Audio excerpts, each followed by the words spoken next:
In my book, Famous Freemasons Exposed, I showed how Nicholas Copernicus, Johannes Kepler, Galileo Galilei, and Isaac Newton, the four forefathers of the globalist heliocentric doctrine, all posed for Masonic portraits, highlighting various symbols and hand signs denoting their affiliation with the Brotherhood. Galileo poses on a Masonic checkerboard floor, Kepler with the hidden hand sign, and all four of them pose with a Masonic compass and globe while flashing the Masonic M hand sign. Sir Isaac Newton was even knighted by Queen Anne at Trinity's College Masonic Masters Lodge. An inordinate number of NASA astronauts, the current propagators of the globalist heliocentric doctrine, are or were admitted Freemasons as well. John Glenn, two-time U.S. Senator and one of NASA's first astronauts, is a known Mason. Buzz Aldrin Jr., the second man to lie about walking on the moon, is an admitted ring-wearing, hand-sign-flashing 33rd degree Mason from Montclair Lodge, number 144 in New Jersey. Edgar Mitchell, another supposed moonwalker aboard Apollo 14, is an Order of Demolay Mason at Artesta Lodge, number 29 in New Mexico. James Irwin of Apollo 15, the last man to lie about walking on the moon, was a Tejon Lodge number 104 member in Colorado Springs. Don Eisel on Apollo 7 was a member of the Luther B. Turner Lodge number 732 in Ohio. Gordon Cooper aboard Mercury 9 and Gemini 5 was a Master Mason in Carbondale Lodge number 82 in Colorado. Virgil Grisham on Apollo 1 and 15, Mercury 5 and Gemini 3 was a Master Mason from Mitchell Lodge number 228 in Indiana. Walter Schirra Jr. on Apollo 7, Sigma 7, Gemini 6 and Mercury 8 was a 33rd degree Mason at Canaveral Lodge number 339 in Florida. Thomas Stafford on Apollo 10 and 18, Gemini 7 and 9 was a Mason at Western Star Lodge number 138 in Oklahoma. Paul Weitz on Skylab 2 and Challenger is from Lawrence Lodge number 708 in Pennsylvania. NASA astronauts Neil Armstrong, Alan Shepard, William Pogue, Vance Brand, and Anthony England all had fathers who were Freemasons too. The amount of astronauts known to be Freemasons or from Freemasonic families is astonishing. It is likely that more astronauts and people of key importance in NASA are affiliated with the Brotherhood as well, but not so open about their membership. For there to be this many Masons, members of the world's largest and oldest secret society, involved with the promotion and propagation of this globalist heliocentric doctrine from its outset to today, should raise some serious suspicion. C. Fred Kleinknecht, head of NASA at the time of the Apollo space program, is now the Sovereign Grand Commander of the Council of the 33rd Degree of the ancient and accepted Scottish Rite of Freemasonry of Southern jurisdiction.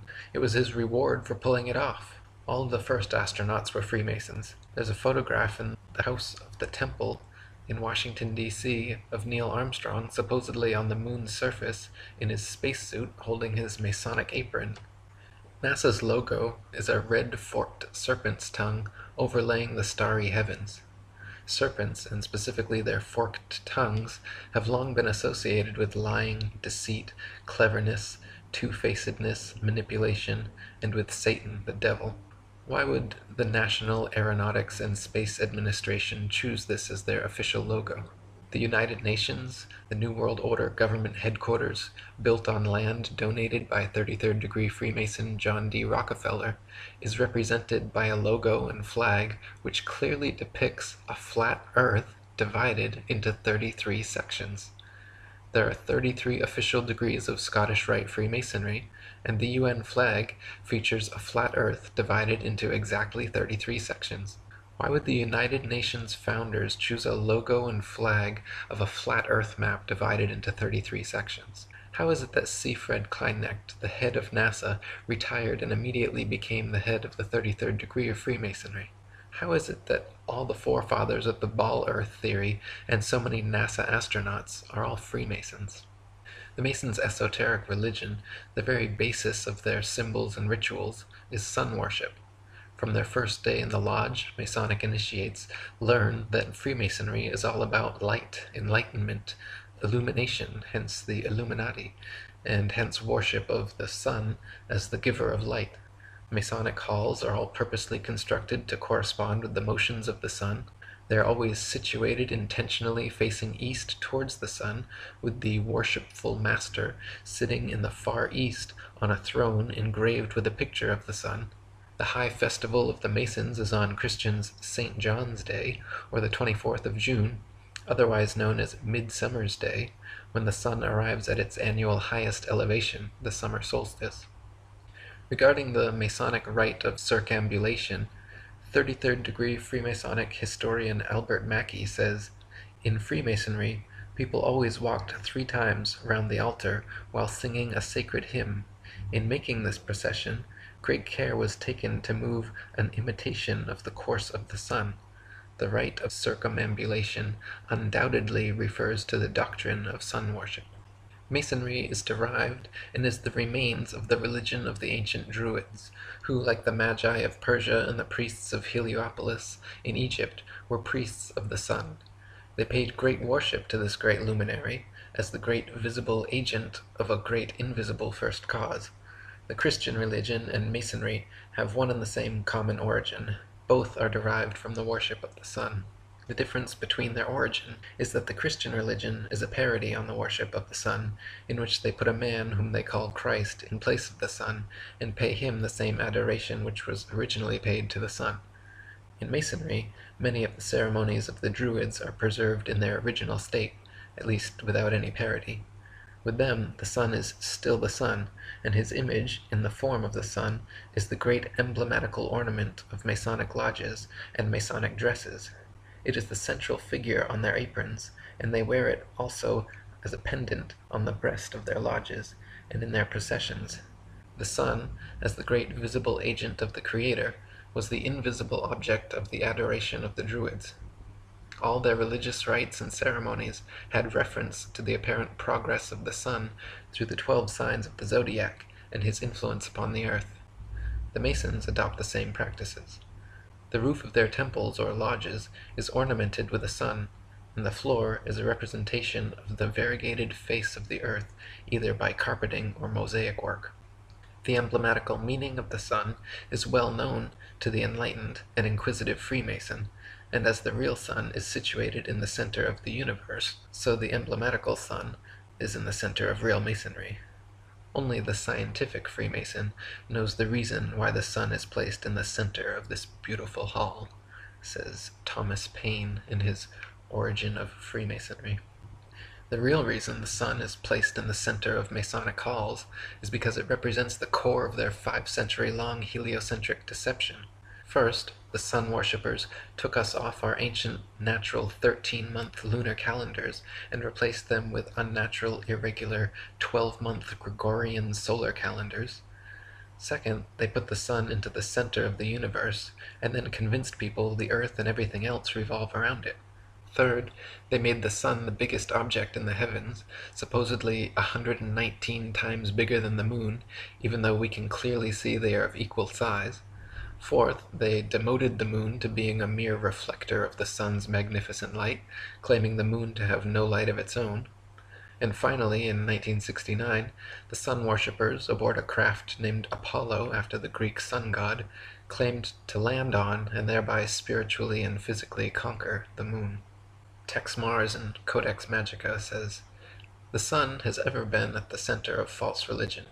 The ancient mystery religions venerated the sun, the solar disk, as deity. The Greeks honored Apollo as the child of the sun. The Romans paid homage to Mithra, the sun god.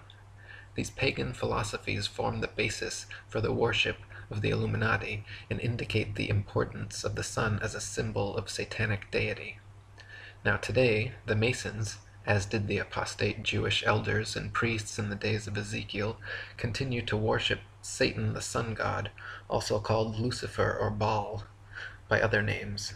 The name of their great god Jabulon, which is revealed to the Masons in the higher degrees, is a synonym for the solar deity. 2 of the 3 syllable in the name, Ba and Lan, mean Baal and On, both of which represent sun and fire gods. The winged disc symbol, displayed prominently over the doorway of Masonic lodges, shows a solar disc with eagle's wings and 2 serpents.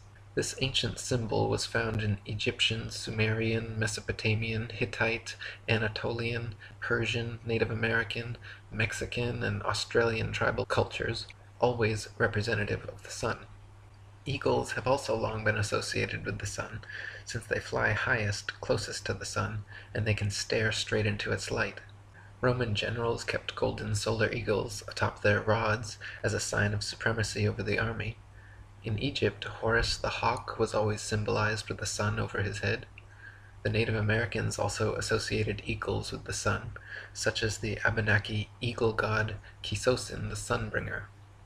NASA's Apollo 11 mission patch symbol shows an eagle landing on the moon. The Apollo 16 and 17 patches also prominently feature eagles. The Apollo 13 symbol shows 3 horses pulling the sun behind them, which references the ancient Greek legend of Helios, the sun god, traveling across the sky in a chariot drawn by horses. In total, NASA supposedly landed 12 men and 0 women on the moon.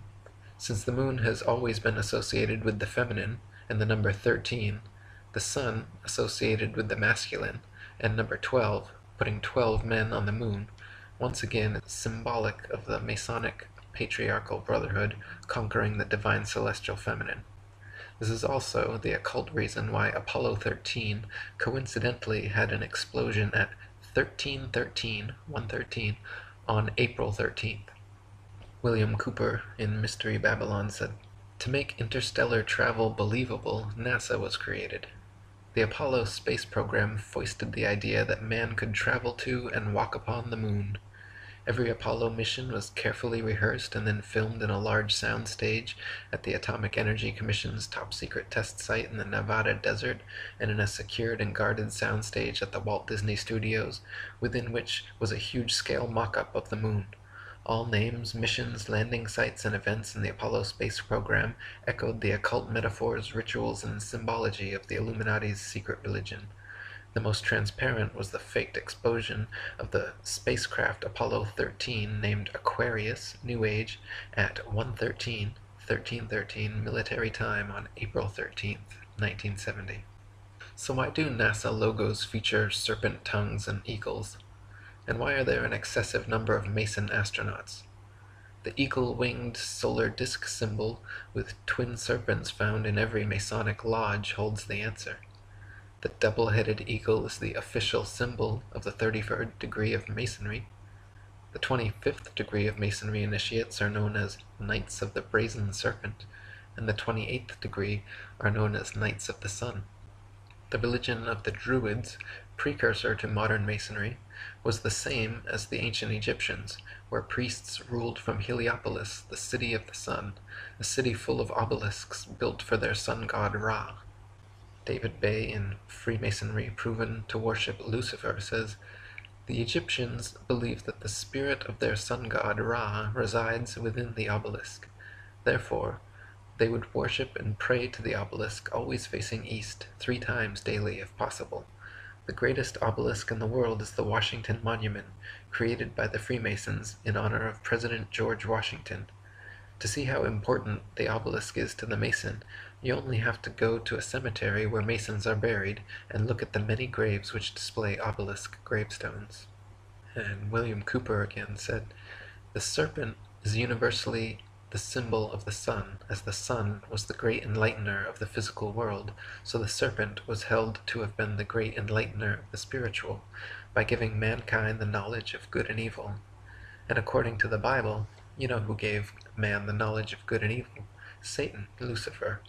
Now if the adepts knew that the sun was a symbol of something that the people would not support, such as a belief that Lucifer, the devil, was the god that they worshipped, they would have to continue with their charade, so that the people would not decide to stop worshipping. Because if the sheeple figured it out, they would no longer support their activities. They would have to keep their beliefs from the people, and conceal their secret worship in hidden symbols. So sun worship as a religion prospered." The first person to ever present the idea of a sun-centered universe was Pythagoras of Samos in around 500 BC. Pythagoras is also widely recognized by Masonic historians as being the very first Freemason. Master Mason Dr. James Anderson said in his defense of Masonry that I am fully convinced that Freemasonry is very nearly allied to the old Pythagorean discipline, from whence I am persuaded it may in some circumstances very justly claim a descent. Master Mason William Hutchinson wrote in his Spirit of Masonry that the ancient Masonic record brings us positive evidence of the Pythagorean doctrine as Basilidian principles making the foundation of our religious and moral duties. Master Mason William Preston wrote that Pythagoras was among the first Masons, but contends in his Illustrations of Masonry that the records of the fraternity inform us that Pythagoras was regularly initiated into Masonry, and being properly instructed in the mysteries of the art, he was much improved and propagated the principles of the order in other countries into which he afterwards travelled. 33rd degree Freemasonic historian Albert Mackey, in his Encyclopedia of Freemasonry, wrote that on his return to Europe, Pythagoras established his celebrated school at Crotona, a Dorian colony in the south of Italy, about 529 B.C., much resembling that subsequently adopted by the Freemasons. His school soon acquired such a reputation that disciples flocked to him from all parts of Greece and Italy. Pythagoras taught as the principal dogma of his philosophy the system of metempsychosis, or the transmigration of souls. He taught the mystical power of numbers, and much of the symbolism on that subject which we now possess is derived from what has been left to us by his disciples. He was also a geometrician, and is regarded as having been the inventor of several problems. The schools established by Pythagoras at Crotona and other cities have been considered by many writers as the models after which Masonic lodges were subsequently constructed. The disciples of this school wore the simplest kind of clothing, and having on their entrance surrendered all their property to the common fund, they then submitted for 3 years to voluntary poverty, during which time they were also compelled to a rigorous silence. The doctrines of Pythagoras were always delivered as infallible propositions, which admitted of no argument. Before admission to the privileges of this school, the previous life and character of the candidate were rigidly scrutinized, and in the preparatory initiation secrecy was enjoined by an oath, and he was made to submit to the severest trials of his fortitude and self-command. He who, after his admission, was alarmed at the obstacles he had to encounter, was permitted to return to the world, and the disciples, considering him as dead, performed his funeral obsequies, and erected a monument to his memory. The mode of living in the school of Crotona was like that of the modern communists. The brethren, about 600 in number, with their wives and children, resided in one large building. They arose before day to pay their devotions to the sun. The meals consisted principally of bread, honey, and water, for though the table was often covered with delicacies, no one was permitted to partake of them. It was in this secret school that Pythagoras gave his instructions on his interior doctrine and explained the hidden meaning of his symbols. There were 3 degrees. The first, or mathematic, being engaged in the study of the exact sciences, and the second, or theoretic, in the knowledge of God and the future state of man, but the third or highest degree was communicated only to a few whose intellects were capable of grasping the full fruition of the Pythagorean philosophy. In addition to these admissions by Masonic historians, the life and work of Pythagoras closely resembles many aspects of the craft, from his obsession with triangles and geometry to his school cult full of initiatory rites and brainwashing. Candidates were rigidly scrutinized, just like candidates for Masonry are given the 3rd degree, i.e. forced to answer many probing personal questions, and are then either given a white ball or black ball by Masons in the lodge, just one black ball resulting in being blackballed or kicked out.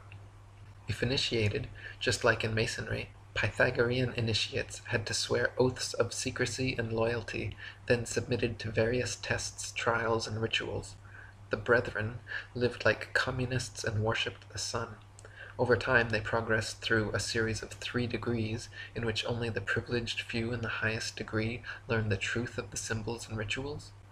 The many parallels of the Pythagorean school and modern Freemasonry are far too similar to ignore. Luckily for the world, Pythagoras' heliocentric model of the universe made little headway for almost 2,000 years, until another suspected Mason, Nicholas Copernicus, labored 27 years of his life to create his updated model called the Solar System, which also featured a globe Earth revolving around the Sun. Born in Prussia in 1472, Copernicus studied philosophy and medicine at Swakova and became professor of mathematics at Rome. The last decades of his life he became obsessed with the ideas of Pythagoras, and when he first presented his heliocentric doctrine to the world, it was condemned as being so heretical that he was imprisoned and released only upon making a recantation of his opinions. He published his famous treatise on the revolution of the celestial spheres in 1543, the year of his death, and even then insisted on their purely hypothetical nature. Copernicus wrote, "The Pythagorean teaching was founded upon hypothesis, and it is not necessary that the hypothesis should be true or even probable. The hypothesis of the movement of the earth is only one which is useful to explain phenomena, but it should not be considered as an absolute truth." David Wardlaw Scott in Terra Firma says, "The system of the universe as taught by modern astronomers being founded entirely on theory, for the truth of which they are unable to advance one single real proof, they have entrenched themselves in a conspiracy of silence, and decline to answer any objections which may be made to their hypothesis.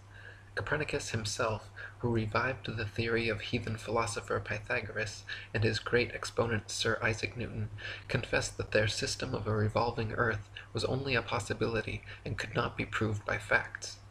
It is only their followers who have decorated it with the name of an exact science, yea, according to them the most exact of all the sciences.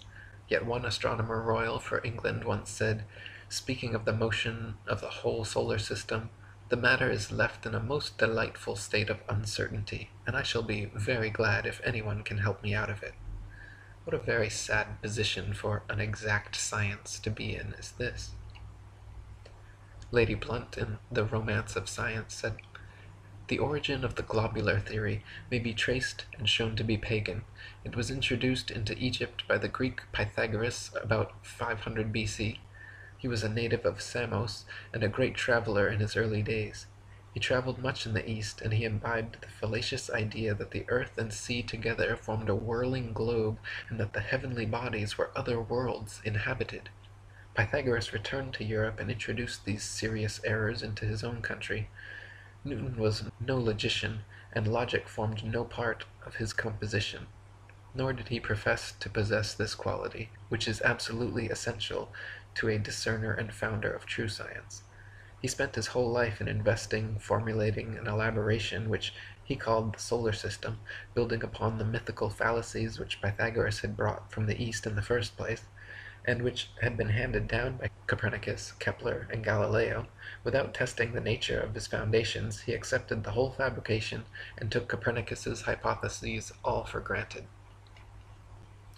Gabrielle Henriette in Heaven and Earth said, "Copernicus had evolved another theory, which he also explains in his treatise on the revolution of the celestial spheres, that if a body is to revolve around another, the first one must have a spherical shape and rotate about its axis in the manner of a spinning top. Consequently, in order to make this notion fit in with the movement of the earth round the sun, which he had devised in order to explain the seasons, he suddenly decreed that the earth was round, contrary to the general opinion at the time, and then proclaimed that it had a movement of rotation about its axis. The great inconvenience in this proposition is that the rotation of the earth cannot be seen to exist, either with regard to the position of the sun or clouds during the day, or of the moon and other planets by night.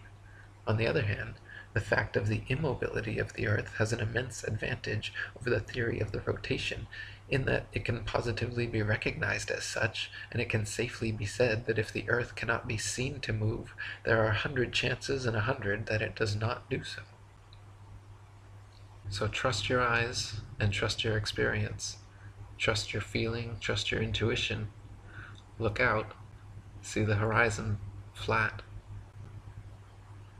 Feel for yourself. You're not moving. Just sit still.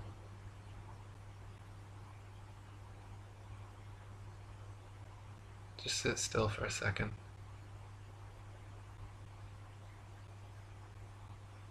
You're not moving.